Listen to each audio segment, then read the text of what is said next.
I'm going to hit some lower cost golf balls with a 7-iron to see what they do compared to each other. And then I'm going to hit a premium golf ball to show you the difference in that category compared to something more expensive. The first ball I have is a Srixon Distance, and this is one of the most sold golf balls on Amazon, which is interesting. But the price is probably a big factor in that because they're not overly expensive for a dozen. But let's see what we get. I've got quite a narrow green front to back, so we're going to see the pros and cons of like the ball stopping or not.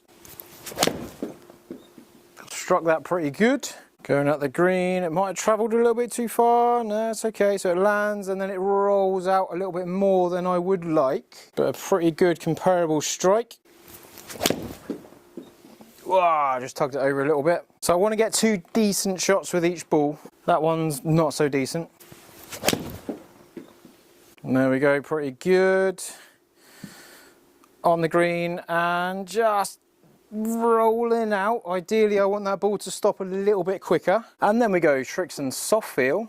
So this is a softer feeling ball. It squashes a bit more around the greens. It feels nice off the face because it's not too clicky. But if you jump in my previous video, you'll see what the difference in spin is from that sort of golf ball.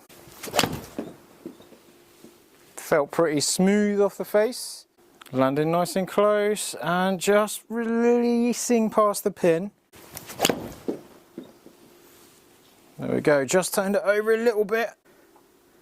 Carried 119, just released off the back edge of the green. Not bad, not actually as bad as I thought in spin. And then we go the trusty Srixon 80-333. That was upside down, 80-333.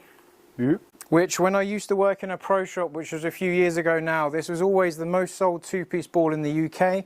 We've probably got a bit more choice now than we used to have. So it could well have been overtaken, but I don't know. Oh, just tugged it a little bit. Well, it's not shot in distance.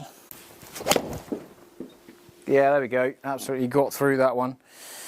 They all feel like they kind of like launch off the face fairly well, which gives us some healthy distances. But we did see a really, really wide range of performance with a wedge.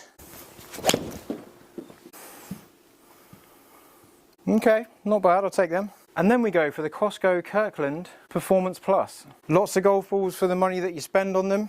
I think 2 dozen of them is very cheap. And it is definitely a harder feel than all 3 Srixon balls. Not bad, not bad. Got through pretty well. The other ones have landed and released. Ooh, it's got a little bit, but there is a big difference in spin. I've put 2 good swings through them, and from testing that I've done already, I kind of felt like I needed to. And then I managed to get my hands on a Vice Tour. So Tour would normally mean something good, but in terms of feel, higher pitch, clickier noise, good strike. Good strike, good launch. A little bit less drawy, so that might spin a little bit more. Okay. These are actually doing much better than I thought they would, considering the spin rates that I got with a wedge. But this iron is custom fit and I've designed it to spin as much as possible. Yeah, a little draw. Yeah, I got through that pretty well. Just a little bit more draw. How much has that changed the spin? It changed the spin a little bit. Nothing drastic. Not as bad as I thought it would be. And then we go for a bit of a benchmark ball. So this is the Z-Star Diamond. So premium ball, premium performance. This is my golf ball of choice. And I will repeat myself as much as possible on this. And if you've watched my other videos, I do apologise, but use the same ball as much as possible. Even if you choose one that doesn't quite do as well in certain areas of the bag, choose the same ball so you get the same reaction as much as possible. If you go from one of these cheap balls to another cheap ball and it performs completely differently, then you're going to be gaining and losing distance where you don't need to have that variation.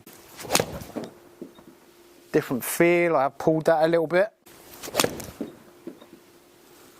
Didn't quite get the draw, but no drama, so that's landing, and yeah, a bit of release on there.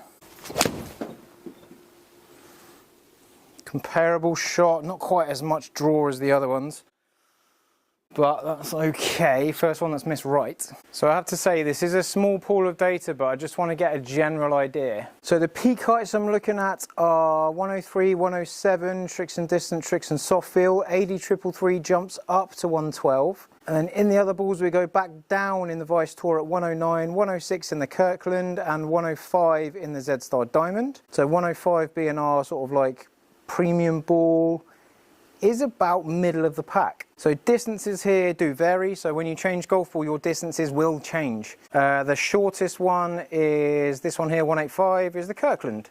So we've lost a bit of pace on there. Sometimes we'll get, like the Vice Tour is hotter off the face there, and the 80333 pretty good as well at 129.9. Spin rates wise, 6,300 is our premium ball.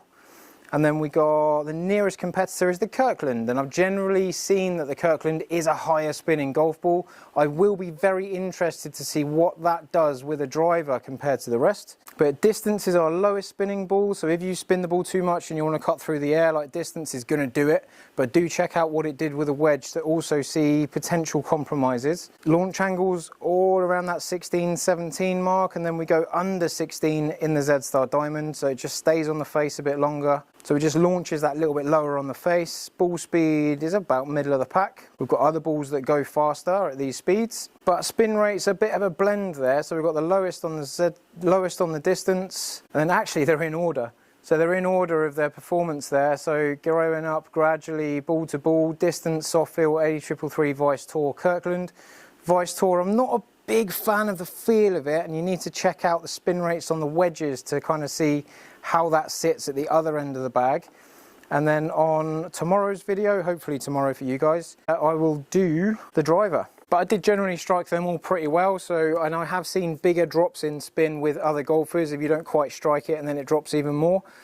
Got through them really well, so it's a really good sort of like test pool. Okay, I'd rather hit more shots, but I wanted to keep the video as short as possible. But when we look at those two-piece ionomer covered golf balls, we're just lowering the spin a little bit compared to your premium golf balls, and for some golfers that will be a good thing, but do check out what happened on the wedges to see where you're going to lose your performance. And normally when I'm looking at like a mid-handicapper trying to get low, I really need to up the game in the golf ball to get the wedges really dialed in, to get the wedges really under control. So if we're using a golf ball that doesn't quite perform with a wedge, we're going to be potentially losing something in the game that could be gained just by golf ball choice. Now, as you get down in handicap, you'll start losing less golf balls, so you'll kind of like see more value and a bit more spend in your choice. But while you're losing a lot of golf balls, some of these golf balls are pretty decent. My favourite one so far across the wedges and the irons is the AD333 because it was decent in the wedges, decent in the irons, and we'll see what it does with a driver compared to the other golf ball that did better than it, which was the Kirkland. So the Kirkland spun more with a wedge,